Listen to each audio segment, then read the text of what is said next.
बिस्मिल्लाहिर्रहमानिर्रहीम। अस्सलाम वालेकुम नाज़रीन, मैं आपका मेज़बान रमज़ान जट। आप देख रहे हैं मेरा यूट्यूब चैनल। मेरी दुआ है अल्लाह ताला आपको और आपके अहले खाना को हर मुसीबत से, हर तकलीफ से, हर परेशानी से महफूज रखे और अपना फजल करम आप पर और आपके अहले खाना पर बनाए रखे। वीडियो में आगे बढ़ने से पहले आपसे दरख्वास्त कि अगर आपने अब तक मेरा चैनल सब्सक्राइब नहीं किया तो बराए मेहरबानी मेरे चैनल को सब्सक्राइब कर दें।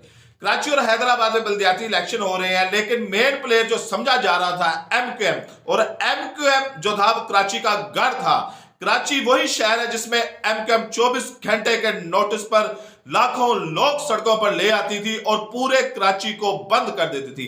अगर आपको अल्ताफ हुसैन का दौर याद हो तो अल्ताफ हुसैन इसी बात पर ब्लैकमेल करता रहा पूरे मुल्क को कि वो जब चाहता था कराची को बंद कर देता था। उसके पीछे उसके वो जो अस्करी विंग था या दहशतगर्दाना विंग था या गुंडागर्दी वाला विंग था वो भी मौजूद था। बहरहाल अल्ताफ हुसैन एमक्यूएम के ऊपर बड़ी लंबे अरसे से क़यादत करता रहा है, लेकिन अब जो एमक्यूएम में से अल्ताफ हुसैन माइनस हुआ है तो एमक्यूएम में वो पावर नजर नहीं आ रही। और आज जो जब बड़े अहम इलेक्शन हो रहे हैं, बल्दियाती इलेक्शन हो रहे हैं कराची और हैदराबाद में, और सियासी पार्टियों का काम होता है इलेक्शन लड़ना, तो उन्होंने इलेक्शन से बाइकआउट कर दिया है। और बाइकआउट करने की वजह यह है कि उनको हल्का बंदियों और वोटर लिस्ट के ऊपर एतराजात है कि ये जो लिस्ट बनाई गई है वोटर लिस्ट और जो हल्का बंदियां की गई है ये गलत है। हम इन हल्का बंदियों के ऊपर इलेक्शन नहीं लड़ सकते, लेकिन उनका यह भी साथ कहना है कि हम हुकूमत के साथ चलते रहेंगे, यानी कि वो हुकूमत को भी नहीं छोड़ेंगे जो इलेक्शन करवा रही है, और इनको एतराजात भी हैं कि ये जो इलेक्शन हो रहे हैं ये गलत हो रहे हैं। ये तमाम जितने भी सियासतदान हैं इनको चिकराया हुआ है इस वक्त इमरान खान ने। इमरान खान के मुखालफिन निभा रहे हैं कि इमरान खान की सियासत की समझ किसी को नहीं आ रही कि इमरान खान कर क्या रहे हैं। आपने कल एक इंटरव्यू सुना होगा जिसमें इमरान खान कह रहे थे कि मैंने कैसे चिड़ियाघर वालों को चिकराया, कि उनको बताया गया कि असम्बलियां जो है वो तहलील नहीं होंगी, परवेज लाई 2-3-4 दिन बाद एतमाद का वोट देंगे।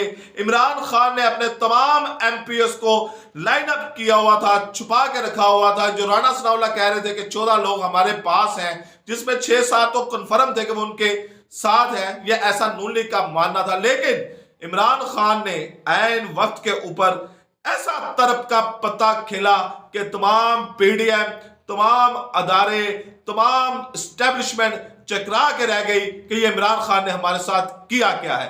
अब उसके आगे एक और स्टेप लिया है इमरान खान ने। शहबाज शरीफ को कह दिया है कि आप एतमाद का वोट लें। यार फलवी को कहा है कि शहबाज को कहे एतमाद का वोट लें। परवेज लाई ने भी प्रेस कॉन्फ्रेंस कर रहे हैं जिसमें वो कह रहे हैं कि जो शहबाज शरीफ हैं इनको सिर्फ और सिर्फ गैबी इमदाद बचा सकती है, ये अदम एतमाद का वोट नहीं ले सकेंगे। और लग भी ऐसा रहा है माफ कीजिएगा, लग भी ऐसा ही रहा है, क्योंकि नून लीग के अंदर फूट पड़ चुकी है।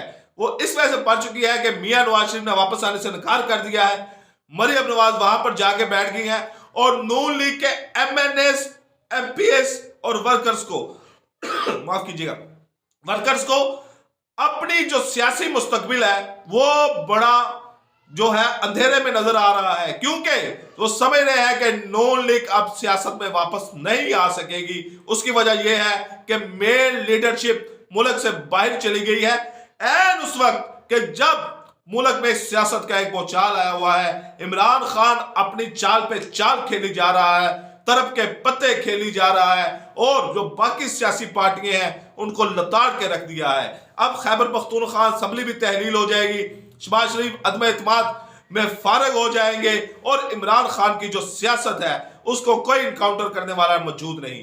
तो एक बड़ी लिस्ट तैयार हो चुकी है जो पीटीआई में आना चाहती है।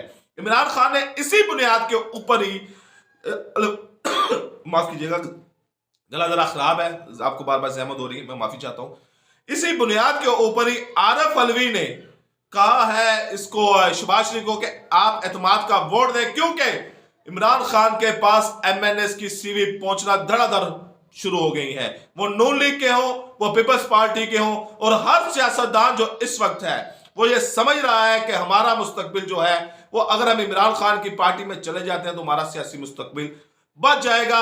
अदरवाइज हम जिन पार्टियों में बैठे हुए हैं इन पार्टियों को ना अवाम वोट देगी, और अगर इनको टिकट मिल भी गया तो ये जीत नहीं पाएंगे। इमरान खान की सियासत इस वक्त वो बेहतरीन अपनी सियासत खेल रहे हैं। एक तरफ तमाम पीडीएम को उलझाया हुआ है, एक तरफ वो अपनी कैंपेन भी कर रहे हैं, एक तरफ वो मुलाकातें भी कर रहे हैं, इंटरव्यू भी दे रहे हैं। और जब वो इंटरव्यू देते हैं वो कोई ना कोई ऐसी बात करते हैं جس سے پاکستان کی سیاست میں بھوچال آ جاتا ہے۔ اب جو کراچی میں ہو رہا ہے اس کا فیصلہ ہو جائے گا، کیونکہ ایم کیو ایم باہر نکل گئی، اب وہاں پر Jamaat Islami, P T I, Muslim league نون یہ مل کر الیکشنز تو لڑ رہے ہیں، لیکن عمران خان کی جو مین نظر ہے وہ عام انتخابات کے اوپر ہے کہ عام انتخابات کے اوپر جو ہے ہم بہترین کارکردگی دکھائیں۔ جنرل باجوہ کی ایک ویڈیو وائرل ہوئی ہے جو دبئی میں وہ نظر آ رہے ہیں اپنے بیٹے کے ساتھ، کہنا یہ ہے کہ وہ اپنے بیٹے کی سرجری کے لیے بھی وہاں پر گئے ہیں اور وہاں پر اپنا علاج کروانا چاہتے ہیں، ان کے بیٹے کا کوئی علاج ہو رہا ہے تو اس لیے وہ وہاں پر گئے ہوئے۔ یہ پہلے انہوں نے اپنی جو خبر تھی وہ چند صحافیوں کے ذریعے، اپنے پسندیدہ صحافیوں کے ذریعے چلوا دی تھی، نکلوا دی تھی کہ جی یہ نہ کوئی سمجھے کہ جنرل باجوہ ملک چھوڑ کے چلیں گے تو وہ اپنے بیٹے کی سرجری کے لیے جا رہے ہیں، لیکن جنرل باجوہ ابھی گئے نہیں، جنرل باجوہ ابھی موجود ہے، اور اس کا ثبوت یہ ہے کہ لاہور کے ایک صحافی شاہد اسلم کو صرف ریکارڈ رکھنے کے جرم میں گرفتار کر لیا گیا۔ وہی ریکارڈ جو احمد نورانی نے اپنی فیکٹ فوکس ویب سائٹ کے اوپر شائع کیا تھا، اور کہا جا رہا ہے، مقدمہ یہ بنایا گیا ہے کہ صحافی جو شاہد اسلم ہے جو بول نیوز سے وابستہ ہے، انہوں نے یہ جو ریکارڈ تھا، یہ ریکارڈ جو ہے یہ احمد نورانی کو بھیجا اور احمد نورانی نے اس کو فیکٹ فوکس کے اوپر شائع کیا۔ ان کو عدالت میں پیش کیا گیا، انہوں نے کہا کہ میں صحافیوں کو ریکارڈ رکھنا میرا کام ہے لیکن میں نے کسی کو دیا نہیں۔ اب ان کے اوپر پریشر ڈالا جا رہا ہے کہ موبائل دیں، پاسورڈ دیں اور اپنا پاسپورٹ دیں تاکہ آپ اس ملک سے باہر نہ جا سکیں۔ تو جنرل باجوہ بھی گئے نہیں، جنرل باجوہ بھی موجود ہے۔ مجھے اجازت دیجیے اگلی ویڈیو تک، اللہ حافظ۔